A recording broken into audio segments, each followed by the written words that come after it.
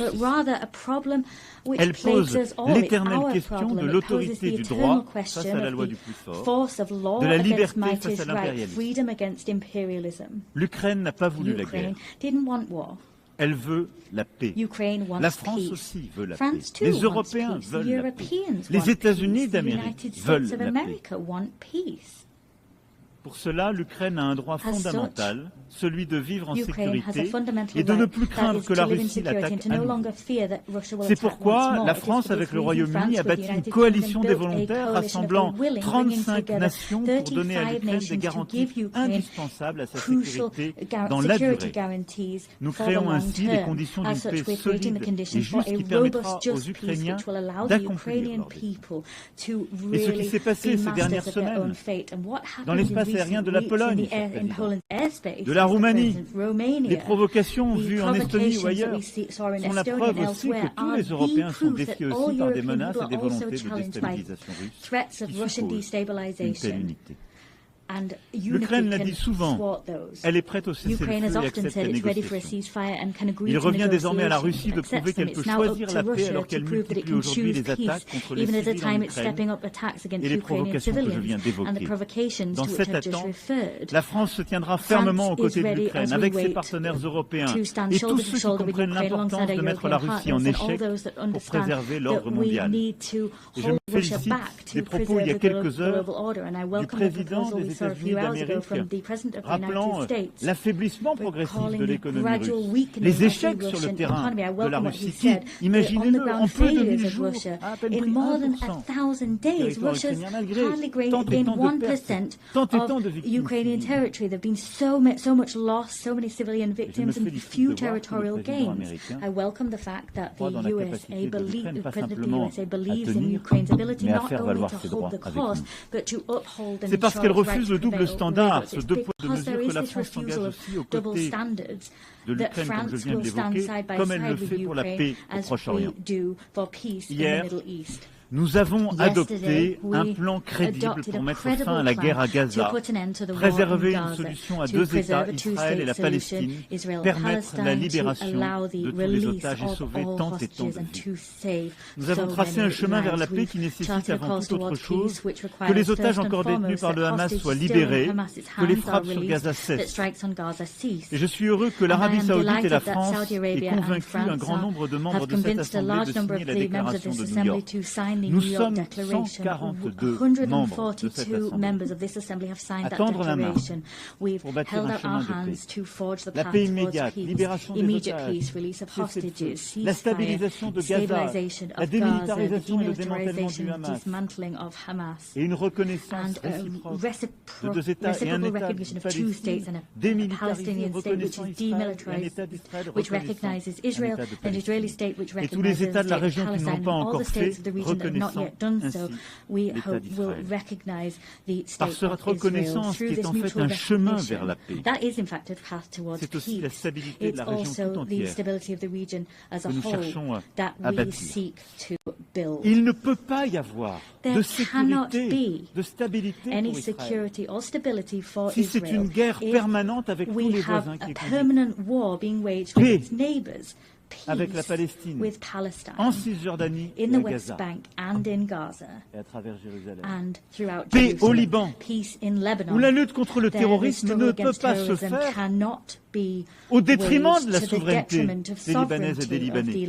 Et c'est pourquoi je me félicite du travail que nous avons conduit main dans la main avec les États-Unis d'Amérique, avec les Nations Unies et la FINUL pour bâtir ce chemin qui permet de restaurer la souveraineté du Liban, remettre les forces armées libanaises en situation avec l'appui de la FINUL, de retrouver point à point cette souveraineté et évidemment de bâtir ce monopole des armes qui seul peut être détenu par les forces armées libanaises.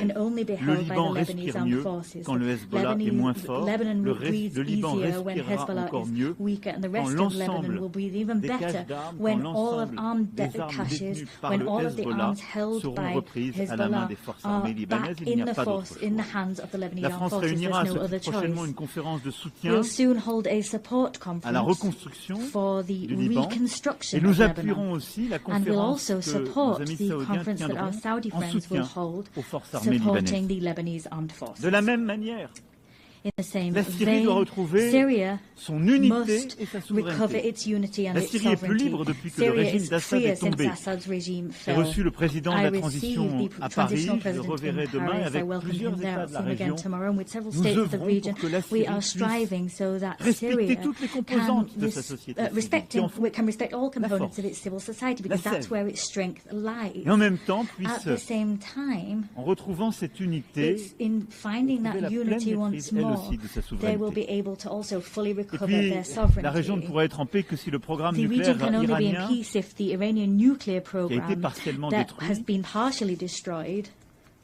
est à nouveau pleinement contrôlé. C'est pourquoi la France, l'Allemagne et le Royaume-Uni ont déclenché d'un accord commun le processus menant au rétablissement de toutes les sanctions internationales prises précédemment contre l'Iran. Celui-ci porte seul la responsabilité de manquer à ses obligations, mais peut encore décider d'ouvrir les portes à l'AIEA, de faire la lumière sur son stock d'uranium enrichi et d'accepter de nouvelles négociations. Les prochaines heures seront déterminantes. Soit l'Iran fait un geste, se réengage dans un chemin de paix et de responsabilité, permettant de retrouver ce chemin et à l'AIEA de faire son travail et au stock d'être ainsi transféré. Soit les sanctions devront s'appliquer.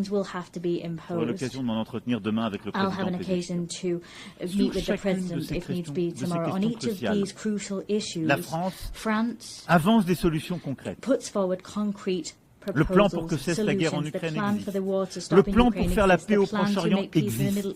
Le plan pour remettre sous contrôle le programme nucléaire iranien existe. Le plan pour retrouver la pleine souveraineté du Liban existe. Chaque fois, nous voulons être le partenaire de tous ceux qui partagent cette exigence d'agir efficacement. Pourtant, le risque existe aussi que nous nous lassions d'agir et détournions le regard de trop de détresse. La tragédie humanitaire en cours au Soudan est sans doute la plus grave de toutes aujourd'hui. Il nous appartient collectivement de nous mobiliser, comme nous l'avons fait à Paris en 2024. Coordonnons nos efforts pour agir ensemble, pour que les belligérants acceptent la négociation et remettent le pouvoir aux civils. De la même manière, dans la région des Grands Lacs, la souveraineté et l'intégrité territoriale de la République démocratique du Congo doivent être respectées. Il faut rendre l'espoir à la population des Kivu et aux centaines de milliers de personnes qui ont été déplacées. Et c'est aussi pour cela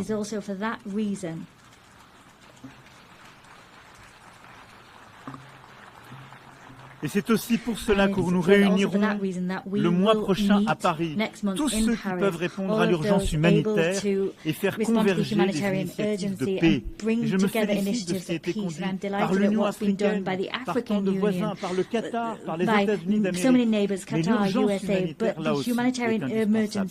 Nous ne devons oublier aucun de ces conflits. Nous n'avons pas le droit à aucun moment de nous décourager. Cette capacité de sursaut, c'est notre force, c'est ce qui nous a rassemblés il y a 8 décennies. Nous n'avons aucun droit à la fatigue dans ce moment que nous vivons. Ayant égrené, sans être pour autant complet, tant de crises, je regarde avec vous lucidement le monde dans lequel nous vivons. Nous voyons partout les risques de prolifération revenir et les nouvelles menaces sans cadre collectif réémerger. L'urgence est aussi à rebâtir un cadre crédible, véritable pour lutter contre toute prolifération nucléaire, de reconstruire un cadre crédible pour recontenir les menaces et les proliférations balistiques. Je n'oublie pas les menaces chimiques, bactériologiques, et je n'oublie pas les risques nouveaux, ceux qui impliquent l'intelligence artificielle, le quantique, le cyber, ou le spatial. Autant de menaces sur lesquelles nos cadres existants communs ont été affaiblis ces dernières années. Parfois parce que certains les ont rendus caducs, d'autres fois parce que les règles de vérification n'ont pas été dûment observées, aussi parce que l'accélération technologique fait que celle-ci, ses capacités d'innovation vont plus vite que nos cadres existants. Sur tous ces points, nous n'avons pas le droit de céder. Et notre responsabilité et d'avancer, de bâtir ce cadre de paix indispensable. C'est la même exigence d'efficacité, ce même multilatéralisme efficace qu'il nous faut avoir sur les grands défis globaux qui sont les nôtres. C'est l'attention que le secrétaire général y accorde et je veux le remercier de l'ambition qu'il affiche pour notre organisation au travers de l'initiative ONU 80. Et je partage cette préoccupation. Oui, il nous faut dans ce moment de désordre que j'évoquais pour les grandes questions de paix et de guerre, ne pas oublier que nous avons tant de défis globaux qui supposent le même esprit de coopération. Regardons en face nos grands déséquilibres mondiaux qui touchent toutes les économies, certes les plus riches, au nom de l'une d'entre elles. Mais encore plus, les pays à revenus intermédiaires, les pays développement et évidemment si nous n'arrivons pas à avoir une conversation internationale organisée sur les grands déséquilibres de la planète, si nous y répondons de manière dispersée et non coopérative, nous les aggravons. Aujourd'hui, notre défi, c'est de voir comment aider la Chine à développer la demande intérieure dont elle a tant besoin.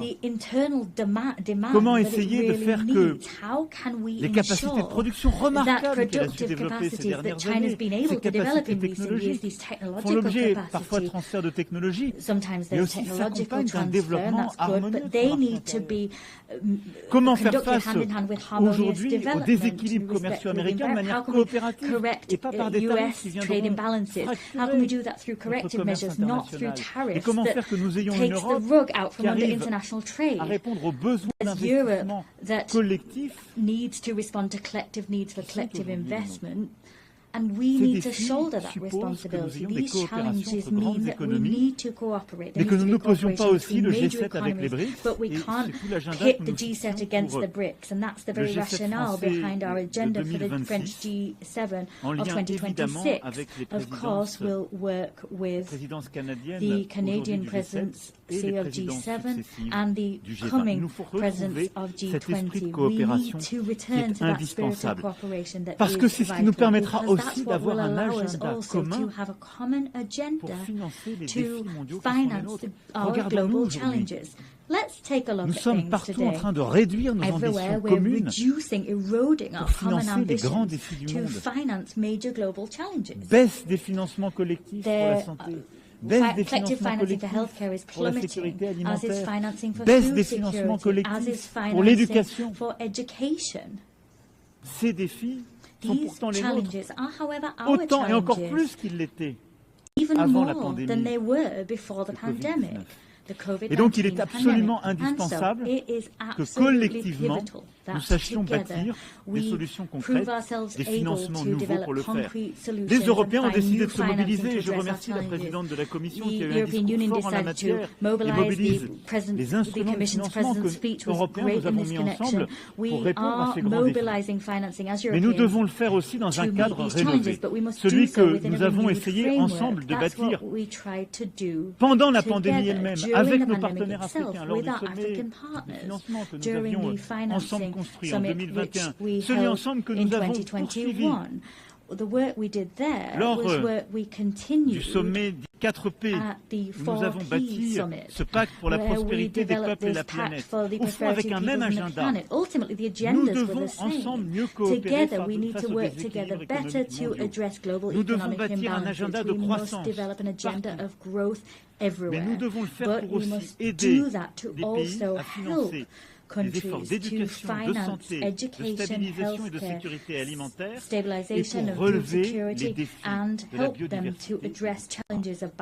Sortons de ce dilemme où il faudrait choisir entre la croissance come off the horns of a dilemma. We don't need to choose between growth, climate change and biodiversity. We can do everything if we mobilize private and public financing within a framework that brings together, reconciles East, West, North and South. That's the framework we've built. And now what we need to do is expedite the transition that's already underway. Par les dirigeants de la Banque mondiale et du Fonds monétaire international. Mais il nous faut the heads of the World Bank, the IMF have commented on these efforts, but we need to go faster. The frameworks we developed have already already become obsolete. We need to mobilize more private financing to accompany transitions in middle-income countries, developing countries, and the poorest nations.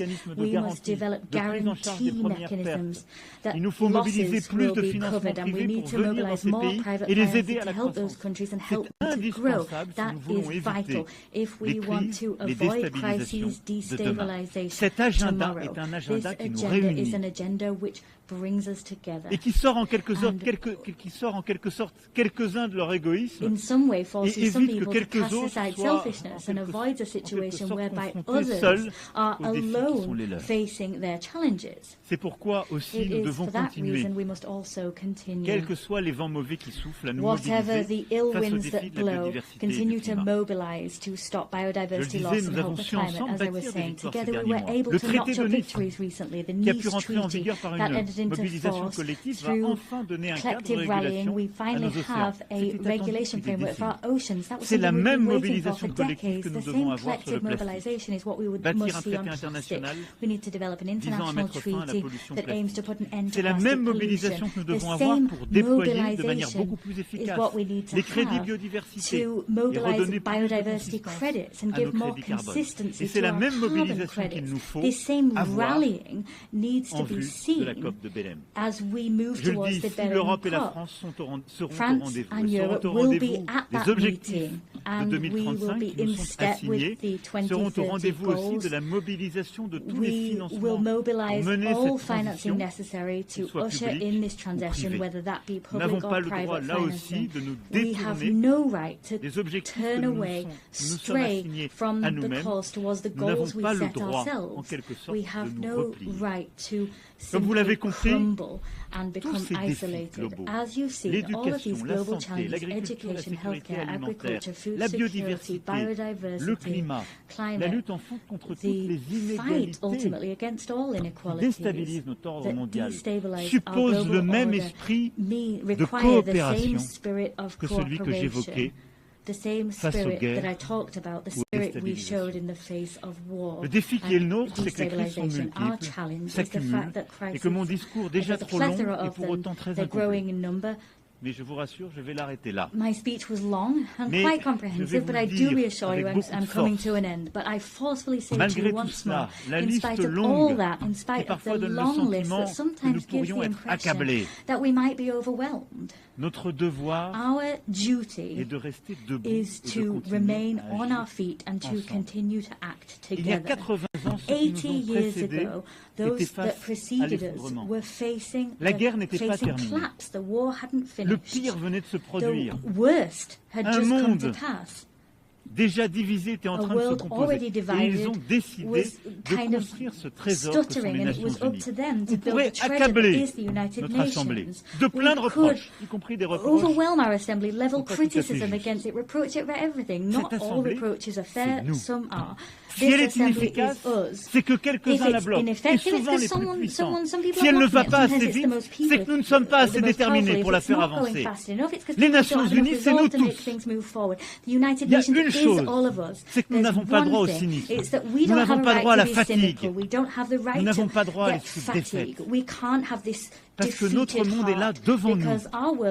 Et le risque qui court, c'est celui de la fragmentation, de la loi du plus fort, de l'état de fait, du cynisme et en quelque sorte de la perte de contrôle. Oui, c'est bien ça, la perte de contrôle. C'est ce que vivent partout nos peuples. La peur devant un futur qui ne contrôle plus. La peur devant des migrations subies chez les uns. La peur devant un climat qu'on n'arrive plus à contrôler. La peur devant des inégalités qu'on n'arrive plus à stabiliser. La peur devant une guerre qu'on n'arrive pas à arrêter. Cette peur n'a qu'un ami. Le plus fort qui en a créé les conditions. Le cynique qui pense qu'on peut se débrouiller à l'abri à quelques-uns qui réussissent. Nous n'avons qu'une responsabilité, agir ensemble, bâtir ce multilatéralisme efficace à nouveau, avec la même foi, la même détermination que les pères fondateurs de cette Assemblée. Le faire avec encore plus d'efficacité, mais avec la même volonté.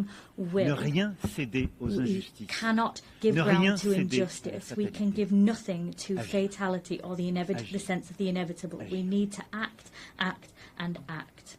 Alors c'est à nous de faire. So it's up to us to do just that together. I thank you.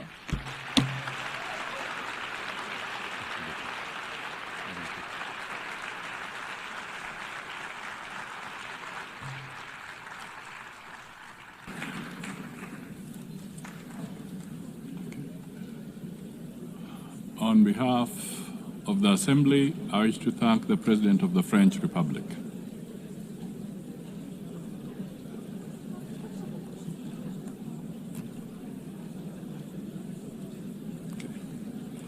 The Assembly will now hear an address by His Excellency Shadia Zaparov, President of the Kyrgyz Republic. I request protocol to escort His Excellency and invite him to address the Assembly.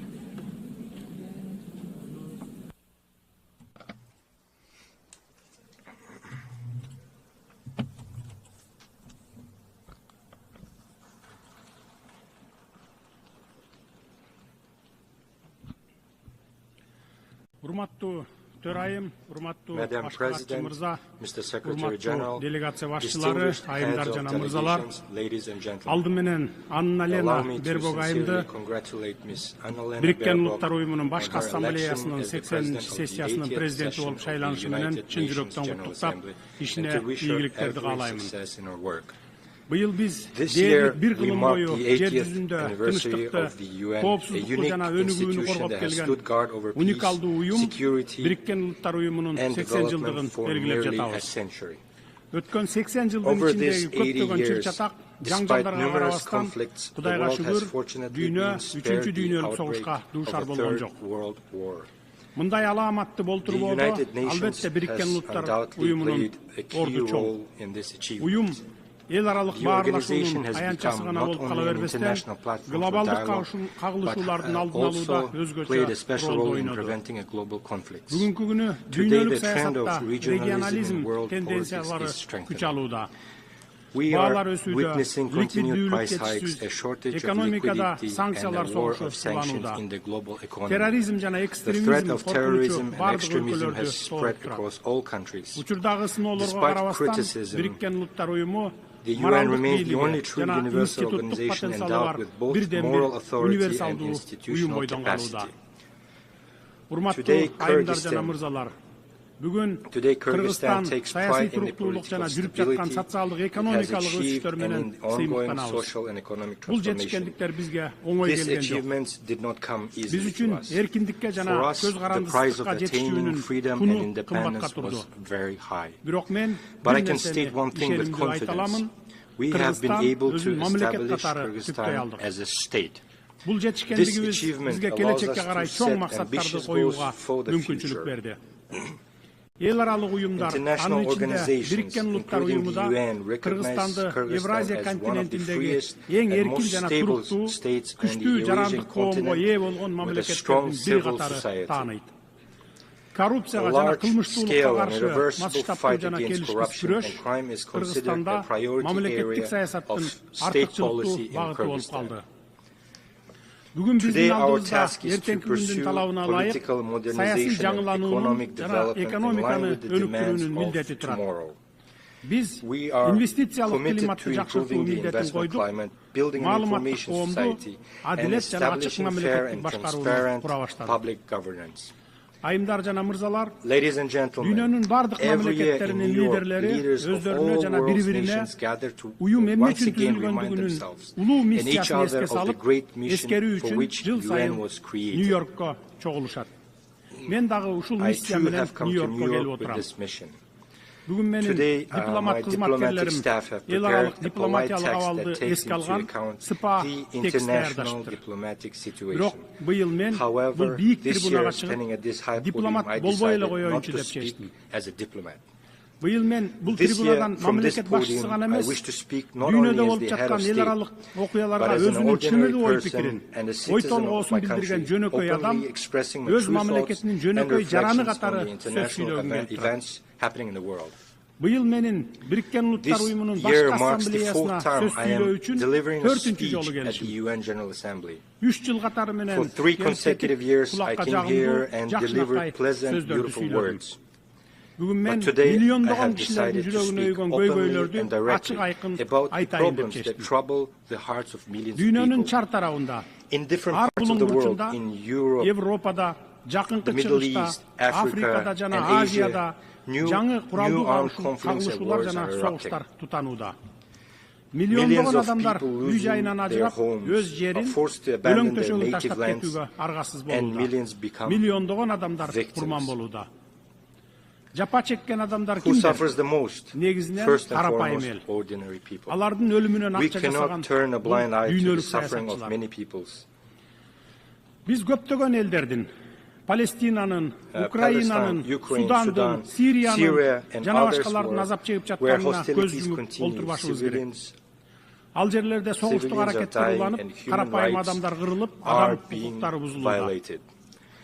Dünya komşuluğu özünün özünçül geosiyasi kızıkçılıklarına dayanıp, atalgan çırçataklarga munusu gövrök, alemi tiginisi azraaq manili degen prinsip menen mamile kılıp, koş standartlı ıkmanı koldonuda.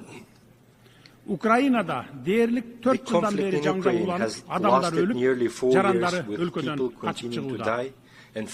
Biz AKŞ prezidenti Donald Trump bilen Rusya prezidenti Vladimir Putin'den Ukrayna'daki janjalды жөнгө салууга багышталган hareketlerin жана чечимдерин колдойбуз. Biz buga kızıktarбыз. Antkeni Rusya Ukrayna janjalынан улам biz dagы жапа чегип жатабыз. Bir taraptуу sanksiyalar bizge, жаңыдан бутуна туруп келе жаткан өлкөгө да кесепетин тийгизүүдө. Кыргызстан экономикасын өз алдынча чыңдоого күчүрөп аракеттенип келебиз. Андыктан негизсиз санкцияларды өлкөнүн ички ишине, иштерине кийлигишүү катары жана жаңыдан бутуна туруп келе жаткан экономикабызды төбөсүнөн ылдый басуу деп баалайбыз. Мен дайыма айтып келгем, жана дагы бир жолу кайталаймын. Кыргызстан өзүнүн эл аралык милдеттенмелерин ар дайым так аткарып келген жана аткара беребиз. Бирок биз жарандарыбыздын кызыкчылыгын өлкөнүн экономикалык өнүгүүсүн курмандыкка чала албайбыз. Кыргызстанга карата жарыяланган санкциялар айрым бейөкмөт уюмдар жана кара ниет жарандарыбыз тарабынан жайылтылган жалган маалыматтарга негизделген. Кыргызстан банктардын ишмердүүлүгүн кылдат текшертирүү үчүн көз карандысыз эл аралык аудиттерди кабыл алууга даяр. 2024 жылы Европа Бирлигинин өлкөлөрү Россия менен $141 миллиард соода жүргүзсө, анын 36 миллиард доллары Россиядан импорттолгон товарлар болгон. Ал эми биздин эки банкка каршы санкция жарыялаган Британиянын өзү 2024 жылы Россия менен $2,2 миллиард соода жүргүзгөн. Ачык айтканда, кимдир бирөөлөр өз алдынча кызматташуу мүмкүнчүлүгүн өзүнчүлүк менен өзүнө калтырып, өз кызыкчылыктарын коргоп, башкаларга тыюу салган. Бул көрүнүштү кантип атоо керек? Өзгөдөн бир нерсе талап кылаардан мурда өзүң башкаларга үлгү бол деген сөз. Бизге Россия менен кызматташпагыла деген талап коесуңардан өзүңөр кеңири кызматташып жатасыңар. Бизди силерге караганда Россия менен көптөгөн экономикалык байланыштар бириктирип турат. Ошондуктан экономикалык жактан Россия менен кызматташпай кое албайбыз. Биз башкалар менен тирешүүнү каалабайбыз. Биз дээрлик бардык өлкөлөр менен кызматташып, көп векторлуу саясат жүргүзүп жатабыз. Мисалы, биз ошол эле Англияга жылына $1 миллиарддан ашык долларга алтын сатабыз. Менин өлкө президенти катары биринчи милдетим жарандарымдын жана өлкөмдүн коопсуздугун камсыз кылып, экономикалык абалын жогорулатуу. Биз экономикалык кызматташтыкты жана сооданы саясатташтырууга каршыбыз. Ошондуктан эки банкка банкыбызга салган санкцияларды тез арада алып салууну талап кылабыз. Урматтуу айымдар жана мырзалар, Бириккен Улуттар Уюмунун башкы катчысы буга чейин Газа тилкесин миңдеген балдардын көрүстөнү деп мүнөздөгөн. Газадагы согушту жана үрөй учурган окуяларды токтотуу үчүн дагы эмне кылуу керекпиз? Биз Газа тилкесиндеги аеосуз кагылышуулардын айынан эбегейсиз жоготууларга учурап жаткан Палестина элине тилектеш болушубуз керек. бүткүл дүйнөнүн көз алдында We өтүп must жаткан not адам remain чыдагыс трагедияга indifferent кайдыгер to карабашыбыз the human керек. tragedy unfolding before the Биз whole world. палестиналыктарга каршы геноциддин токтотулушун жана Бириккен Улуттар Уюмунун эл аралык соту тарабынан эл аралык соттук иликтөөнүн башталышын талап кылабыз. Менин өлкөм ар дайым зомбулуктун жана терроризмдин бардык көрүнүштөрүн кескин айыптайт. Анын ичинде 2023-жылдын 7-октябрындагы Израилге террорчулардын кол салууларын дагы айыптайбыз. Андай террорчуларды катуу жазалоо керек. Бирок терроризмге каршы күрөшүүнүн, террорчуларды жок кылуунун өз ыкмалары, жол жобосу бар. Ошол ыкмалар менен күрөшүш керек эле. Андай террорчулардын кесепетинен миллиондогон жөнөкөй жарандар, жаш балдар кырылбаш керек эле. Millions of ordinary civilians should not perish. Why do we allow the mass deaths of ordinary people and innocent children by the hundreds of thousands? The only way to establish a lasting peace is to implement the principle of two states for two people. Palestine must gain independence based on 1967 borders. Биз ошондой эле Катар менен Ирандын аймагына жасалган акыркы ракеталык чабуулдарды айыптайбыз. Анткени бул чабуулдар көз карандысыз өлкөнүн эгемендүүлүгүнө кол салуу болуп саналат. Аймактагы туруктуулукка жана коопсуздукка коркунуч келтирет жана эл аралык укуктун ченемдерине каршы келет. Газа, Иран, Ливан жана башка аймактардагы терроризмге, коркунучтарга каршы күрөшүү алардын масштабына жана мүнөзүнө ылайык келүүгө тийиш. Бейкүнөө жарандар, аялдар жана балдар жабыркабашы керек, алар курмандыкка чалынбашы керек. Урматтуу айымдар жана мырзалар, коңшу өлкө катары Кыргызстан азыркы оор шарттарда Афган элине ар тараптуу колдоо көрсөтүүнү, Афганистандын экономикасын аймактык жана дүйнөлүк экономикалык процесстерге интеграциялоо маанилүү деп эсептейт. Афганистанды эл аралык изоляцияга алуу, аны чет элдик жардамсыз калтыруу туура эмес. Бул адилетсиздик. Геосаясий идеологиялык максаттарды көздөп, каржылык инструменттерди колдонуу аркылуу гуманитардык кризисти курчутууну адилетсиздик жана адамгерчиликсиздик деп эсептейбиз. Ошондуктан биз батыш өлкөлөрү тарабынан тондурулган Афганистандын активтерин 9 миллиард акш долларынан ашык акча каражатын мүмкүн болушунча тез арада мыйзамдуу ээсине, Афган элине кайтарылышы керек деп эсептейбиз. Аталган каражаттар инфраструктураны калыбына келтирүүгө, жергиликтүү банктар аркылуу жарандарга жеткиликтүү насыяларды берүү мүмкүнчүлүгүн кеңейтүүгө, айыл чарбасын өнүктүрүүгө жана жакырчылыкта жашаган миллиондогон адамдарга жаңы мүмкүнчүлүктөрдү түзүүгө жардам бермек. Бул акчаларды ушул тапта өзүңөр колдонуп, пайдасын көрүп жатасыңар. Эмне деген уятсыздык. Ушул эле Бириккен Улуттар Уюмунун маалыматына ылайык 2025-жылы Афганистанда 15 миллиондон ашык адам ачкачылыкка дуушар болсо, 24 миллион адам гуманитардык жардамга муктаж болду. Баарыбызга маалым болгондой, сентябрь айынын алгачкы күндөрүндөгү жер титирөөдөн улам 2000ден ашуун афган боодошторубуз каза тапты. Тилекке каршы акча каражаттарынын жетишсиздигинен жана инфраструктуранын начарлыгынан улам жабыркагандарга өз убагында жардам көрсөтүүгө мүмкүн болгон жок. Биз батыш өлкөлөрүнүн лидерлерин Афган элинин келечеги үчүн активтерин тез арада кайтарып берүүгө чакырабыз. Эгер Афган эли жакырчылыктан, ачарчылыктан тез арада чыксын десеңиздер, токтоосуз кайтарып бериңиздер. Адам укугу, мамлекеттер аралык укуктар жөнүндө сүйлөгөн сөзүңөр менен кылган ишиңер мына ошондо бири-бирине дал келет. Урматтуу жыйындын катышуучулары, Африка өлкөлөрүндөгү чыр-чатактардан баштап азык-түлүк коопсуздугуна чейинки маселелер сөз жүзүндөгү боорукердикти эмес, конкреттүү иш менен бекемделген тилектештикти талап кылат.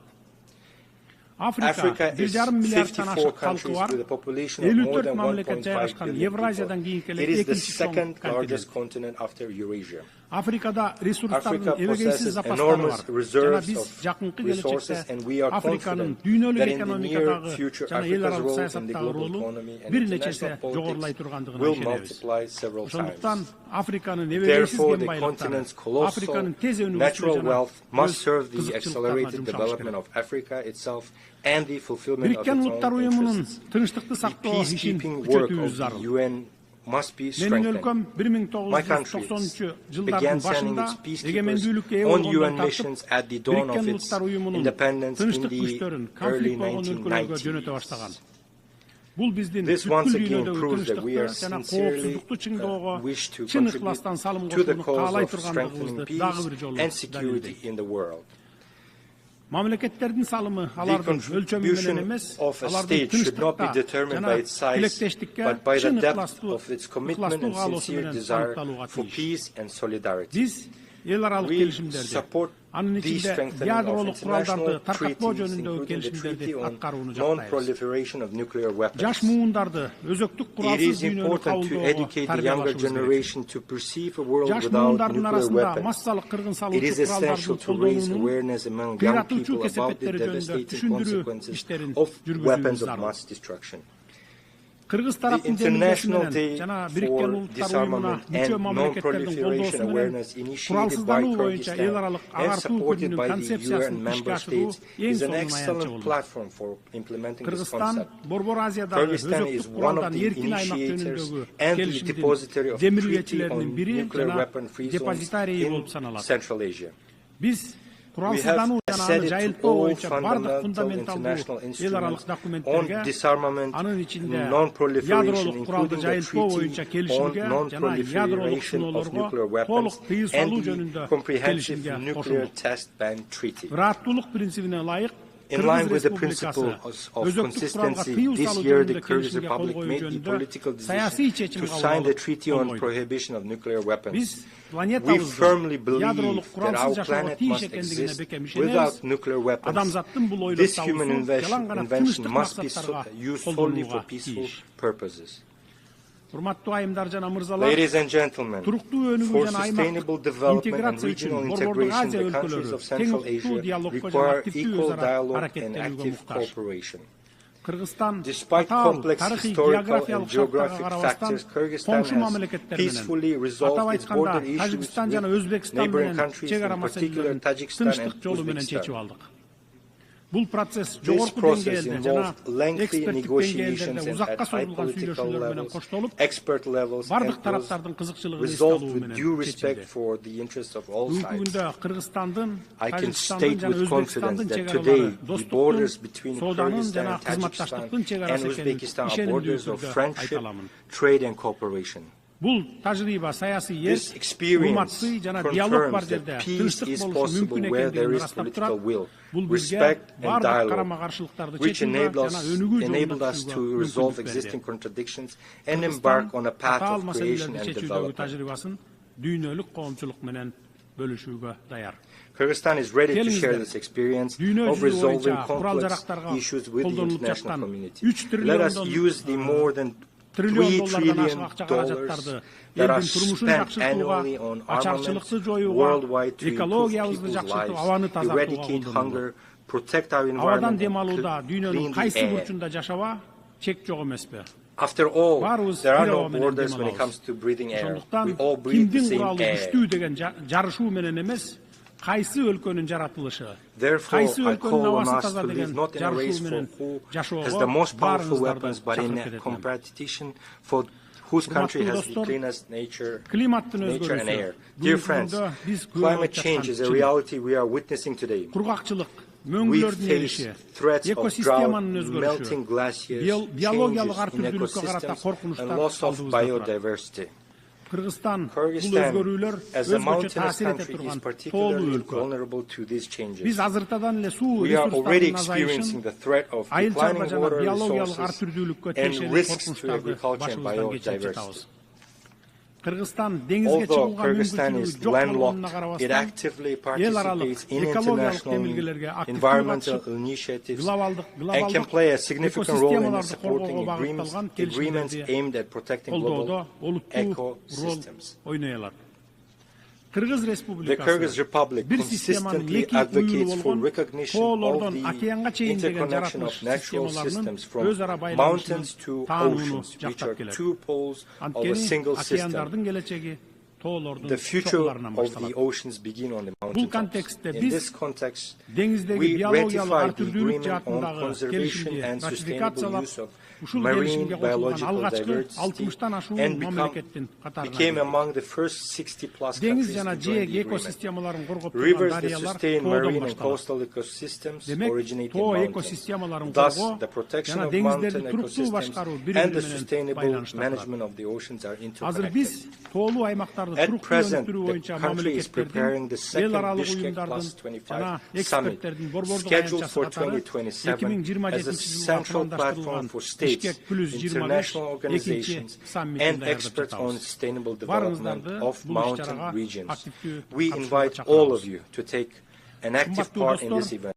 Dear friends, as former UN General Secretary Dag Hammarskjöld once aptly said, the UN was not created to lead humanity to heaven, but to save humanity from hell.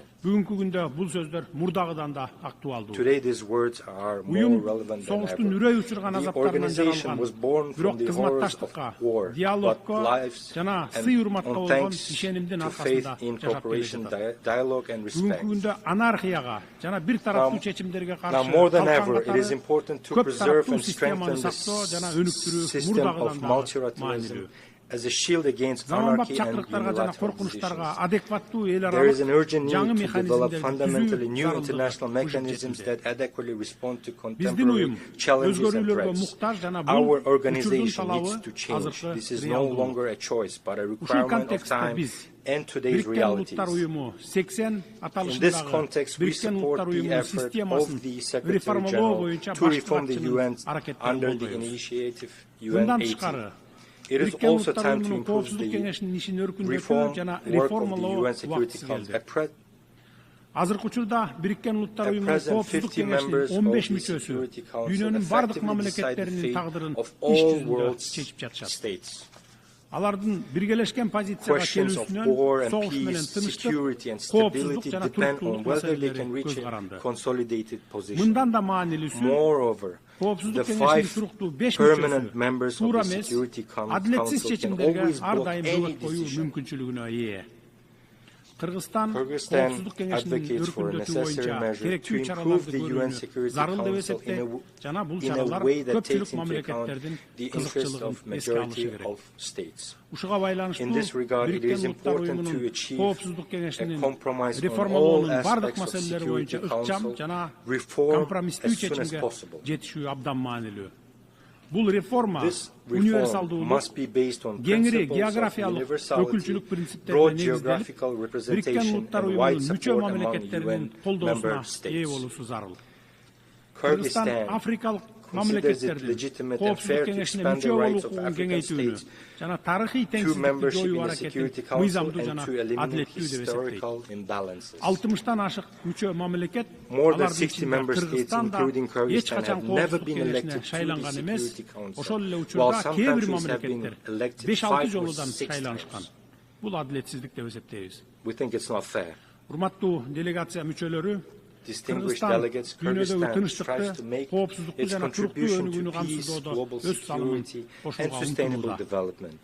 In order to draw the attention of the UN and the world to the challenges faced by small states, Kyrgyzstan has put forward its candidacy for non-permanent membership in the UN Security Council for the period 2027-2028.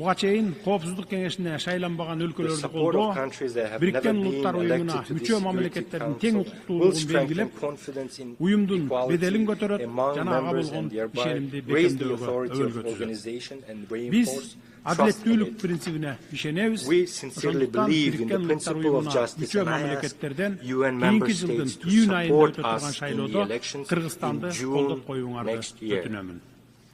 Every country should have the opportunity to serve as a member of the Council and contribute to the cause of maintaining peace and security. Биз Коопсуздук кеңешине олуттуу маселе сунуштай турган тажрыйбасы бар мамлекеттердин катарына киребиз деп ишенимдүү түрдө айта аламын.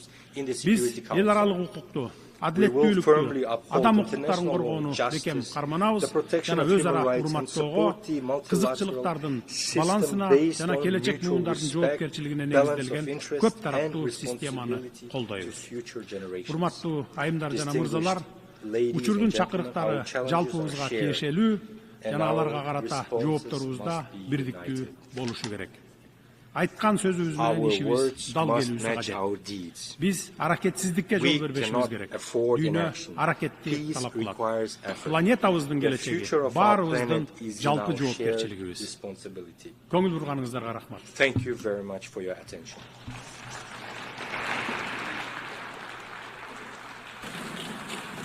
On behalf of the Assembly, I wish to thank the President of the Kyrgyz Republic.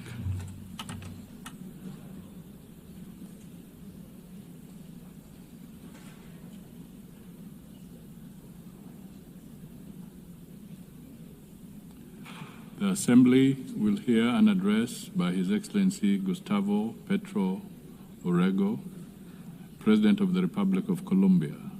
I request protocol to escort His Excellency and invite him to address the Assembly.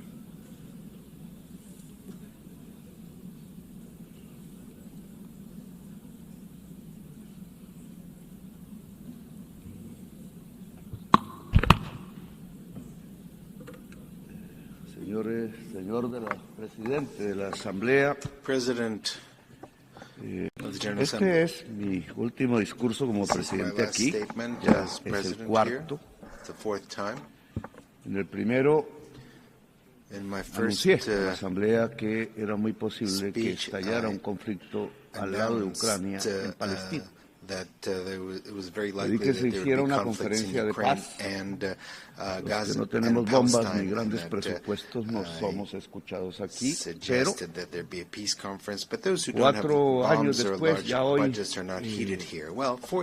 lo dantesco de la situación de Palestina no me llevó a pensar que lo mismo o casi lo mismo podría ocurrir en el Caribe colombiano cuando tiran misiles a personas jóvenes desarmadas en el mar.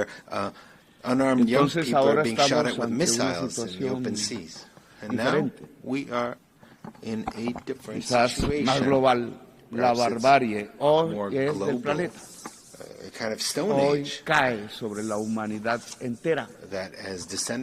Los misiles sobre 17 jóvenes desarmados en las aguas del Mar Caribe, quizás algunos colombianos.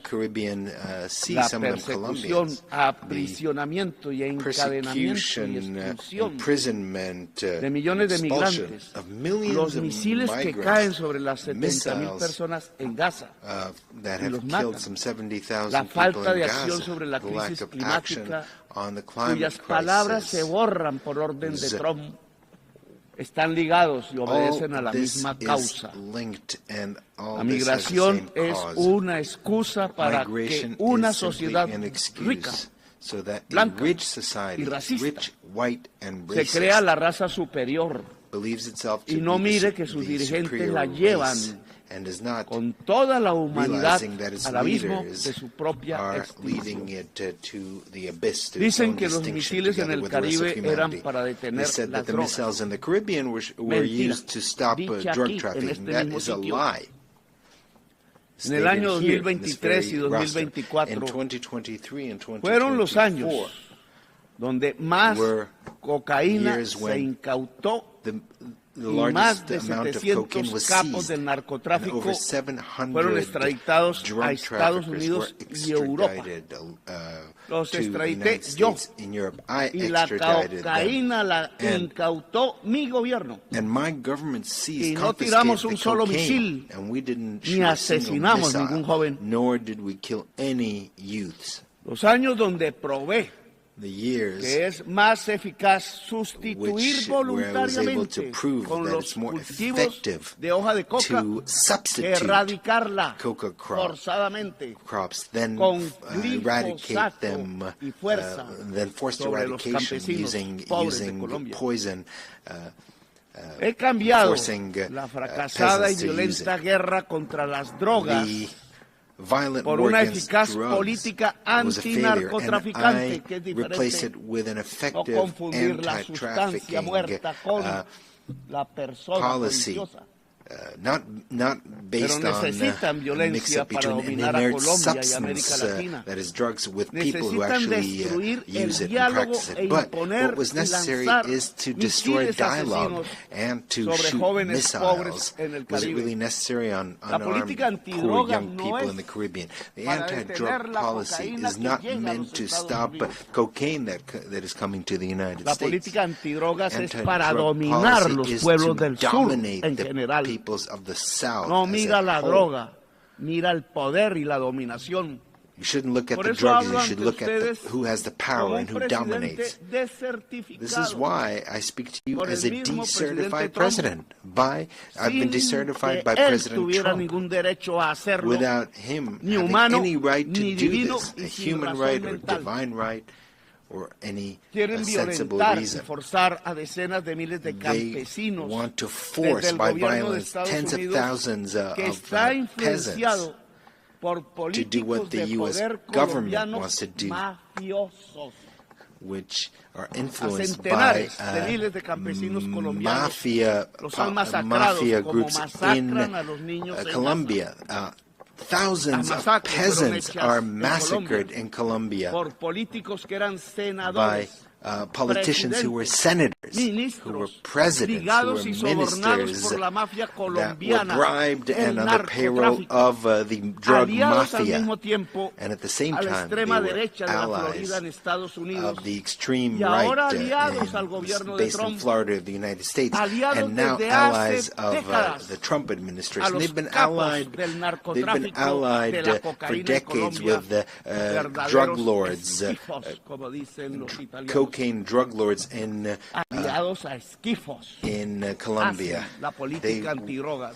They were allies, and so they led this anti-drug policy from Washington. I don't know if Trump even knows that his foreign policy towards Colombia, Venezuela, and towards the Caribbean is based on advice from Colombians who are allies of the cocaine mafia. I myself denounced these politicians, including the paramilitaries, drug traffickers, naming them by their names in the Congress of Colombia when I was senator, and many times they wanted to kill me because of that.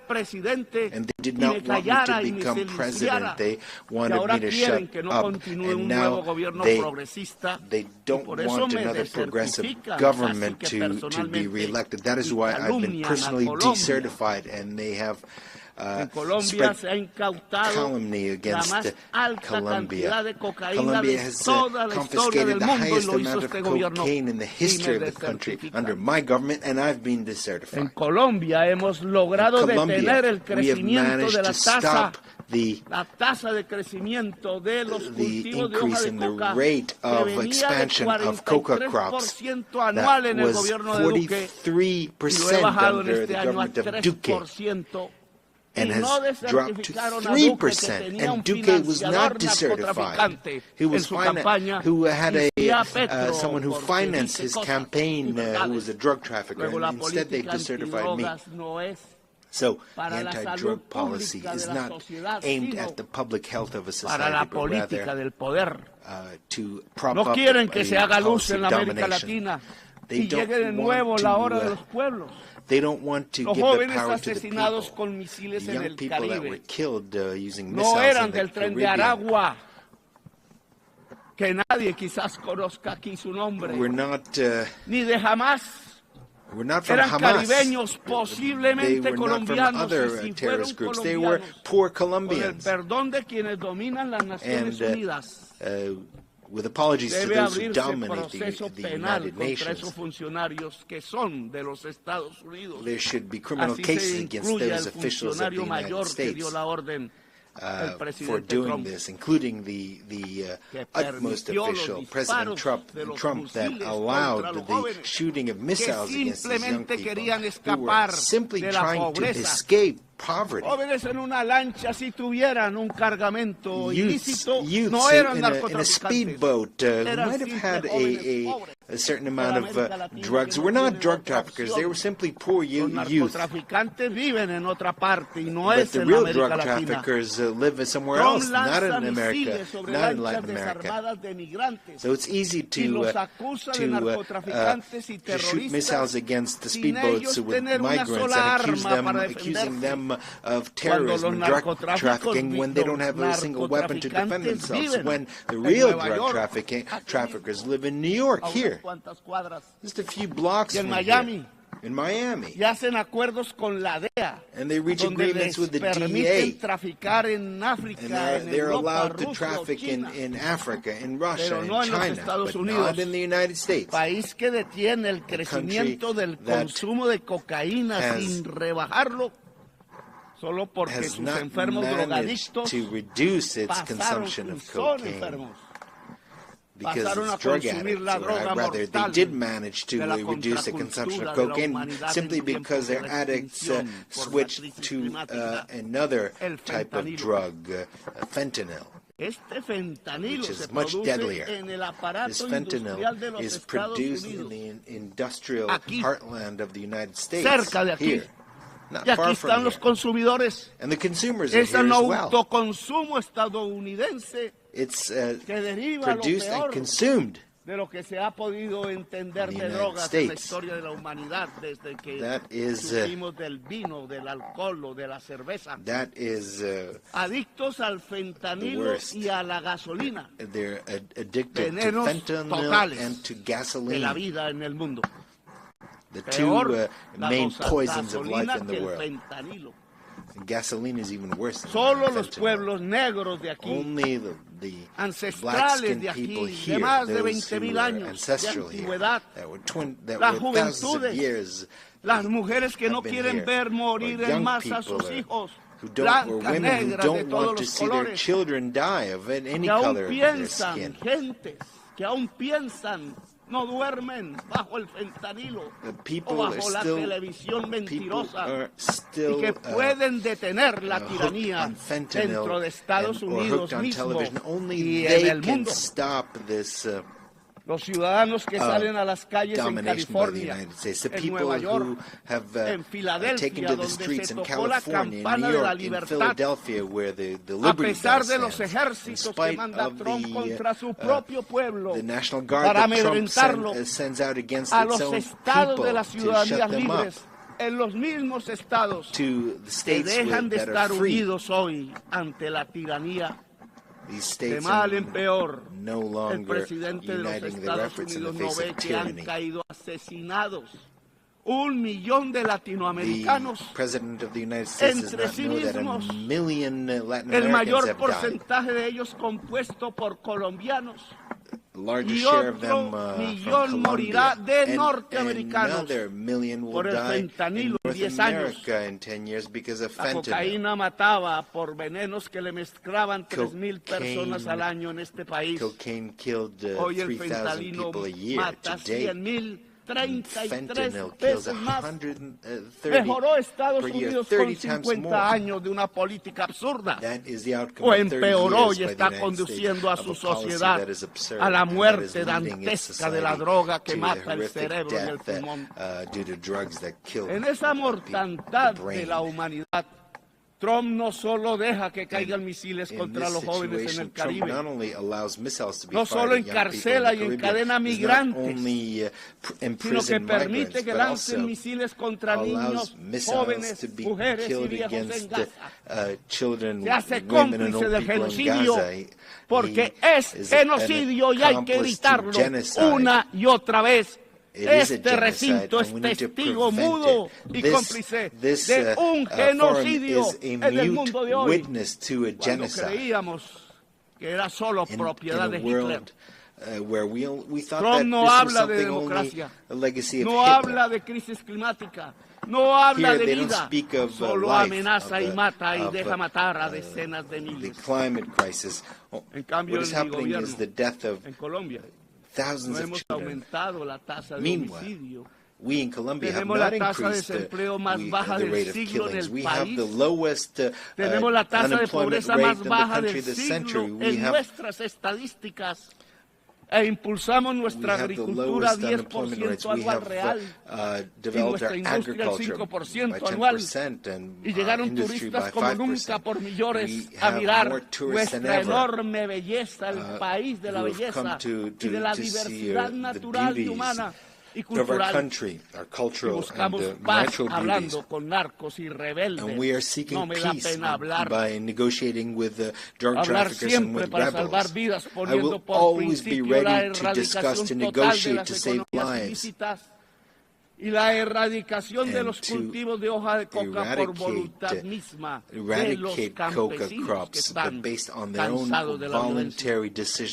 No nos dejamos sobornar de los narcos, como sí sucedió en gobiernos pasados de Colombia.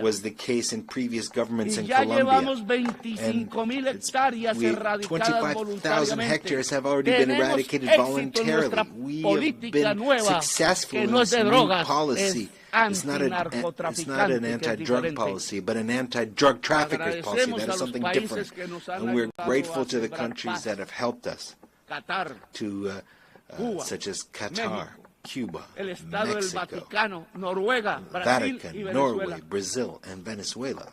No le agradecemos a los que nos quieren llevar a la guerra entre nosotros mismos. We don't want to thank those who want to sow Escuchen, war señoras between y us. señores del mundo. América Latina no es solo coca o terroristas o narcotraficantes. América Latina tiene potencialmente 1.400 gigas de capacidad anual de energía eléctrica limpia, basada en el agua, el viento y el sol. Estados Unidos en el norte, aquí, demanda todos los años 1.200 gigas de energía. The United States que hoy son en un 70% fósiles, es decir, basadas en carbón, gas y petróleo. América Latina, si desarrolla su potencial de energía limpia, podrá limpiar toda la matriz de energía fósil de los Estados Unidos. Oigan eso. Solo falta el dinero. Y se produciría el mayor aporte a la superación de la crisis climática, hoy casi sin pasos adelante, entre el potencial de energía limpia y la enorme esponja absorbente de la selva amazónica. América Latina sería la vanguardia humana que podría dar el primer paso cierto y contundente para salvar la vida del planeta y a la humanidad toda. Solo se necesitan $600,000 millones para desarrollar su potencial. Lo mismo puede hacer África con Europa.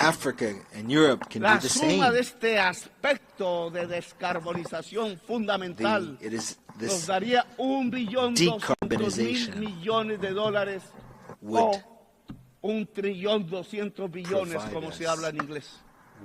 Estos dineros ya están en las arcas, guardados en Estados Unidos, Europa, China, pero no se mueve ni un dólar.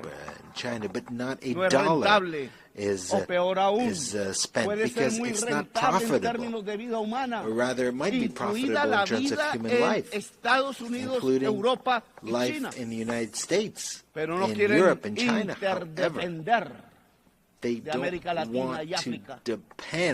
Saben que unir la energía limpia de América Latina y África a las economías fósiles del norte no solo descarboniza el planeta, salva del colapso climático, sino que también cambia el poder mundial, el que aquí a veces habla, pero habla todos los días es con bombas y no con palabras. Lo vuelve, la descarbonización vuelve al poder una democracia global y cambia las relaciones de producción porque aparece primero la vida y la humanidad como prioridad sobre la codicia. La codicia es el veneno de la vida. Es una contradicción antagónica, como dijera alguna vez Mao, pero no pensando en patrones y obreros, sino entre la codicia y la vida misma del planeta Tierra. Chairman Mao. Según la ciencia, tenemos 10 años para caer en un punto de no retorno. 10 años. Y donde ya pasemos a ese punto, no se puede hacer nada. Solo observaremos las catástrofes y las sentiremos incluso en nuestra propia familia. Porque será, porque será, si me pueden... irreversible, la extinción de la vida, incluida la humana. Irreversibilidad del proceso. Ya ninguna tecnología, ninguna fuerza política o social, ninguna mente humana podrá hacer nada para detener el colapso. Y nos quedan 10 años. Dice la ciencia. Pero aquí no creen en la ciencia, dijo uno. People don't believe in science. El más poderoso del mundo no cree en la ciencia. The most powerful man in the world does not believe in science. That is the y de irracionalismo se llenó filosóficamente Alemania, el país de los grandes filósofos de Feuerbach, de Hegel, the country of great philosophers, de Kant. Of Kant. Y hoy de irracionalismo se está llenando Estados Unidos y fue la antesala de Hitler en 1933. La solución es dejar de consumir carbón, petróleo, gas, hidrocarburos, y pasar rápido al agua, al sol, el hidrógeno verde, los vientos. Wind, pero la palabra descarbonización suena ahora subversiva en las conferencias de los grupos de países poderosos, el G7, at the conferences of the most powerful countries, G7 or G20 or Davos, among the rich. Como hace 5 siglos sonaba subversiva la palabra democracia aún aquí en Nueva York, en Cartagena, en Bogotá o en París, en Madrid. Paris, esos dineros de los que hablo aquí, Madrid, $600 mil millones de dólares, $1.2 billion, $600 billion or 1.3 son trillion. En 1 o 2 ceros mayor que la cifra que prometieron los países desarrollados dar, y que son limosnas. Y no cumplieron desde la COP de París porque no les interesa la descarbonización. Y es entre ceros la demasía de la cifra sobre los exiguos préstamos de la banca multilateral que son eso. Pura limosna inocua, pura ideología pensando que la rentabilidad del capital limpia la atmósfera y salva la vida. Which are mentiras ideológicas, which are just fantasmagóricas, fetiches, small para que no amounts compared to what is no needed. Actuemos como humanidad. La crisis climática implica priorizar en todos los presupuestos públicos la inversión en descarbonización y adaptación. Investment in decarbonization and adaptation should be the priority. Una política financiera mundial global financial policies necessary that is different. The debt risk premium should be abolished. Which countries are the riskiest? They are the countries that have the highest greenhouse gas emissions, such as this one. These are the riskiest countries. El CO2 y tenemos selvas y mucho agua y absorbemos en el sur el CO2 del norte. We absorb the CO2 of the north. Porque el mercado dice lo contrario, si no es porque está equivocado y va camino al abismo de la vida. Se necesita condonar deuda en los países más pobres. Y cambiar pagos de deuda externa por inversión en la adaptación y mitigación de la crisis climática. Adaptation and mitigation, señores de la and China investment y Alemania in y the Estados climate Unidos crisis. y Wall Street y París y la bolsa de People Londres. from the United States and those from Wall Street, from London. You want to collect the interest payments from the debt of our countries. What you will find eventually is cemeteries, because we'll all be dead. The money will be useless in the midst of all the cemeteries. Aquí otra palabra subversiva. Another subversive word is to plan. Plan global. global plan. The word plan has been forgotten because it was not necessary to plan. Es anatema. Because the plan is anathema. Religiosa y falsa se desató sobre el mercado. And creencia fundamentalista. There was a fundamentalist belief in the markets, que llevaba el mercado a la felicidad. Thinking that markets would bring happiness. El suizo economista y el abismo. The Swiss economist Arras said this.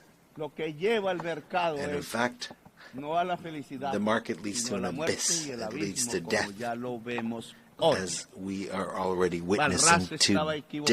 Malras, that was his name, was wrong. Neoliberalism was mistaken from the very beginning, and it's been guiding our countries for the past 50 years based on completely erroneous formulas. The plans should be binding on national states. There should be a global democracy supervised by a Security Council that does not have the right to veto. Because we have to understand that the market will not resolve the climate crisis because it has produced that crisis. It was capital, which is based on the unequal relationship between those who own the means that create the carbon and those who work, who are salaried employees. And this is a system that has to produce more and more objects that the boss, the owner, has to sell. And the same thing for the production of fossil fuels. That is what has produced the climate crisis. Produce more, to consume more, to sell more, and thus create more carbon, more oil, until porque ha llegado el petróleo y el carbón hasta su final. This will not last forever because carbon and fossil fuels have reached the end, because that is perhaps will mean the end of capital in general, because if it's not the end of capital, it'll be the end of life. The owner of capital is an individual that has power. It's not a thing. It's not some kind of puppet. It is a human being with his greed, a slave to his greed. That is the individual who will seek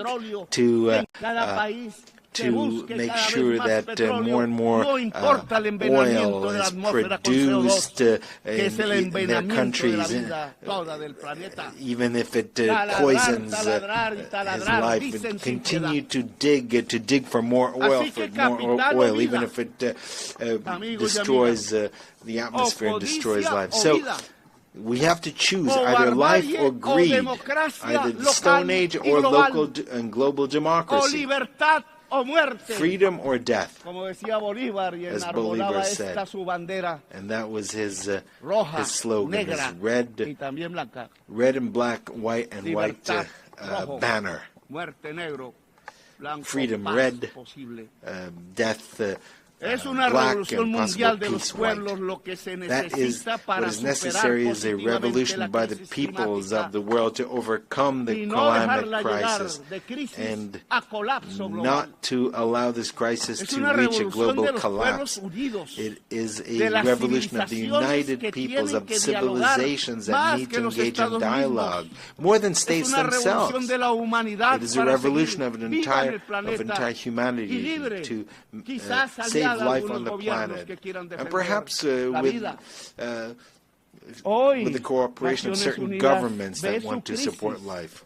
Today, the United Nations is experiencing a crisis, and there's a need to transform it. Today, we have nation-states gathered here who no longer have power, and that no matter how much they vote, they are ignored, because the nation-state has also reached its decadence, its ultimate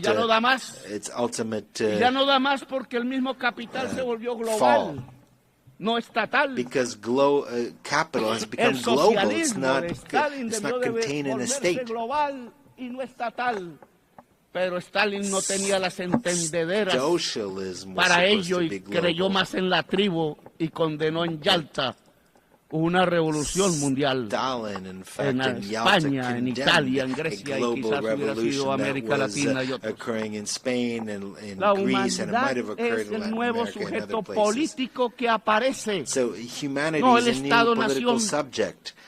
Y por tanto, Naciones Unidas se tiene que volver y transformar en una humanidad unida, aunque diversa. Está apareciendo un nuevo sujeto político en la historia humana y es importante y me parece espectacular, y es que superamos la idea del Estado-nación para convertirnos en humanidad. Pero esa humanidad, para que esté unida y sea única en la acción, tiene que tener democracia en todo el mundo. Tiene que tener diálogo permanente en medio de la diversidad. Es la diferencia lo que nos impulsa la posibilidad de una coordinación eficaz de la acción a escala mundial. Humanidad que dialoga, sí. Humanidad civil, sí. Humanidad profundamente democrática, sí. Ojalá una humanidad de personas libres, que es su definición, su sinónimo, porque no puede haber humanidad esclava. La humanidad esclava no es humanidad, es bestia. Es bestia el que esclaviza, pone cadenas a migrantes, lanza misiles sobre jóvenes, acribilla con misiles niños y niñas en un poblado muy cerca donde nació Jesús. Esto ya no se resuelve con estados que hablan, y no se resuelve con gobernantes sobornados por el petróleo y dispuestos a lanzar misiles a los pueblos del sur. Un nuevo sujeto político entonces aparece, la humanidad unida y diversa en sus culturas. Mientras el colapso se acerca y mientras las sociedades viejas y blancas de Europa y Estados Unidos siguen aplaudiendo a sus nuevos Hitler de moda, no escuchan ni a sus jóvenes, ni a sus niños, ni a la humanidad, ni a las estrellas, ni a sus abuelos, que murieron como héroes en los campos de Europa luchando de verdad contra Hitler y su idea criminal de una raza superior. Hoy hacen lo mismo que Hitler. Construyen campos de concentración para migrantes y aplauden las mayorías electorales y dicen que son de una raza inferior los migrantes. Y colectivizan culpas en ellos como hicieron con los judíos y lo llaman terroristas inferiores y ladrones, narcotraficantes, todos dicen. They call them drug traffickers and la mayoría thieves. de los narcotraficantes son rubios y de ojos azules, of drug traffickers are blonde and have blue eyes, and they keep their fortunes in the largest banks in the world. They don't live in Bogotá or in Gaza. They live in Miami. They are neighbors of President Trump. They live in Dubai or in Paris or London. They don't live where there's poverty, but the missiles are fired. Mentira que el tren de Aragua es terrorista. Solo son delincuentes comunes en forma de banda, agrandados por la estúpida idea de bloquear a Venezuela y quedarse con su petróleo pesado y ya venenoso. Los migrantes no son delincuentes. No tienen que llevarlos a campos de concentración ni expulsarlos encadenados. La migración no es sino el producto del bloqueo a los países más pobres, como Irak o Irán o Cuba o Venezuela. El bloqueo económico no es más que un genocidio. La migración no es sino el producto del empobrecimiento de los países más pobres por una deuda impagable y codiciosa. La migración no es más sino la consecuencia de las guerras y las invasiones por el petróleo desatadas por Estados Unidos y la Europa de la OTAN. La migración no es más sino la consecuencia de la crisis climática que transita a colapso y que deja sin agua las tierras del trópico, porque al aumentar el calor se evapora el líquido vital. La solución a la migración es o muy diferente a las cadenas, a las cárceles, a los misiles. No hay raza superior, señores. No hay pueblo elegido de Dios. No lo es ni Estados Unidos ni Israel. Ignorantes fundamentalistas de extrema derecha piensan así. El pueblo elegido de Dios es la humanidad toda. Usan la migración como excusa para no hacer nada contra la crisis climática que barre cada día con la vida. Buscan la migración para ganar votos de blancos y viejos y viejas, pero para desde el poder ocultar que hay que acabar con el consumo del carbón y del petróleo y lo incentivan para taladrar y taladrar y taladrar. CO2 and oil and stop drilling and drilling and drilling for oil. We need a different world, a humane world. And first and foremost, we need to stop the genocide in Gaza. Humanity cannot allow a single day ni a los genocidas de Netanyahu ni sus aliados en Estados Unidos e Europa. Netanyahu and his allies in Europe and the United States to continue. The United Nations must uphold los tribunales internacionales de justicia, the decisions of the International Court of Justice. International law is the basis of civilization and of its wisdom as distilled in history, and it must make sure that the decisions of international justice are implemented, are applied. Diplomacy has been tried in Gaza. It could not resolve the situation. I'm sorry, I'm sorry, President Macron. We can keep insisting and insisting, and when every single day, every single minute, a missile is fired and destroys the bodies of babies and children in the Arab state of Palestine. Every day, there are decisions, resolutions that are vetoed in the Security Council. Every day, more and more children die. More and more bombs, more and more dead. No es madre, no es padre, no está vivo. Viene quizás de fuerzas oscuras. Es un robot. Porque no tiene corazón para vetar. El genocidio debe parar con lo que sigue a la diplomacia. Con una votación de la Asamblea de las Naciones Unidas. Can we stop the genocide with a vote of the General Assembly? Yes, that's what we should do rather than a vote in the Security Council, because that is vetoed. Uniting for Peace para Palestina, conformando una fuerza armada para defender la vida del pueblo palestino. Palabras y armas toca hoy.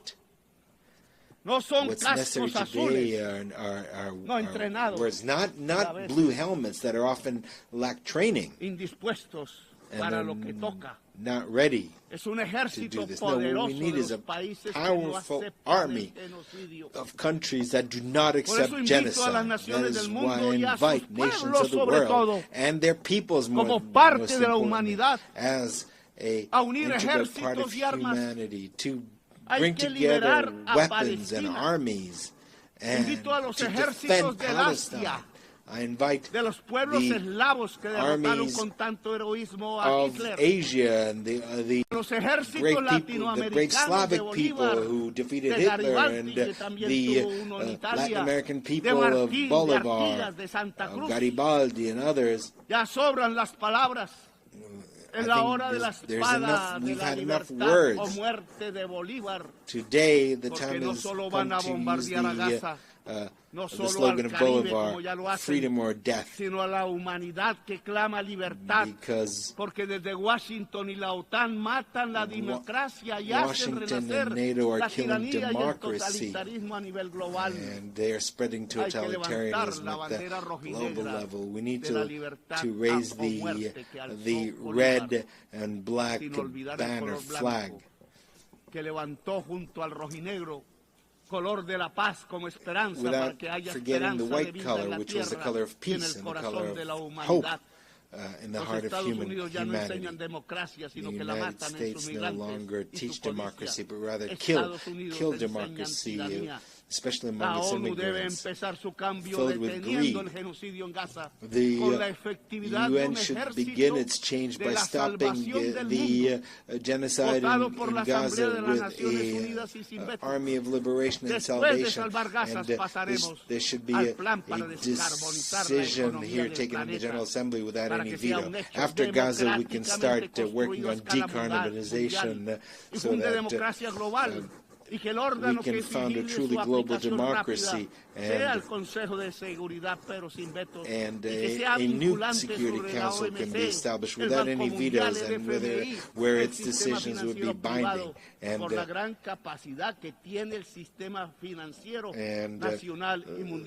global and national financial system should be based on decentralized capital. That is the way that humankind can regulate capital, to subordinate capital to life, to regulate it. To regulate it to people. That is the path by which the United Nations will move from an alliance of states to an alliance of cultures and peoples. If we overcome the climate crisis and if we unite as humanity, we will manage to make the United Nations an assembly of peoples which seeks to make sure that every individual is free, seeking making sure that every human being achieves their potential because como inteligencia poderosa, alumbrado por la ciencia cada vez más profunda, podrá no solo salvar la vida en el planeta, sino cumplir la misión de la humanidad, expandiendo la vida en las estrellas. Una humanidad unida y libre puede mirar las estrellas y alcanzarlas. Tal como los romanos legionarios pensaron algún día antiguo, allí cuando se inventaron las palabras en latín ad astra. Ad astra, hasta las estrellas, siempre es la hora de la libertad o la muerte, y es real la muerte en misiles, pero también es real la libertad en el corazón humano y su capacidad de unión, de rebelión y de existencia. Gracias, muy amable.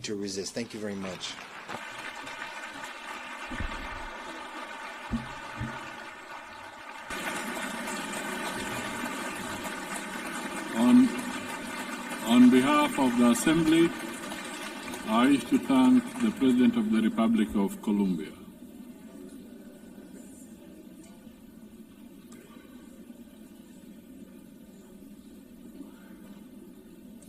The Assembly will now hear an address by His Excellency Karol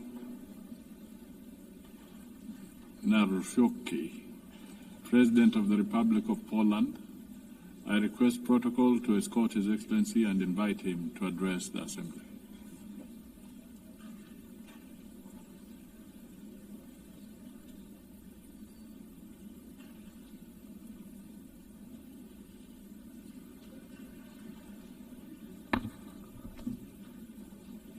Ladies and gentlemen, Excellencies, I like and appreciate a lot English language, but I love Polish language, which epitomizes more than 1,000 years of Polish heritage, Polish culture and Polish history, so I would like to share with you Polish language. Szanowny Panie Przewodniczący, Ekscelencje, dostojni delegaci, staję w tym miejscu po raz pierwszy jako prezydent Rzeczypospolitej. Czuję oczywiście z tego powodu wielką dumę, ale jednocześnie mam świadomość, przed jak poważnymi wyzwaniami stoimy dziś jako narodowa, międzynarodowa wspólnota. Tak w istocie jest, bowiem świat zmienił się całkowicie for the world has changed completely over the last couple of years since the start of the Russian invasion of Ukraine. On February the 24th, 2022, zostaliśmy we brutalnie were wszyscy all of us wybudzeni z błogiego awakened snu o from our świecie blissful dream końca of a historii. world at the end of Historia history. się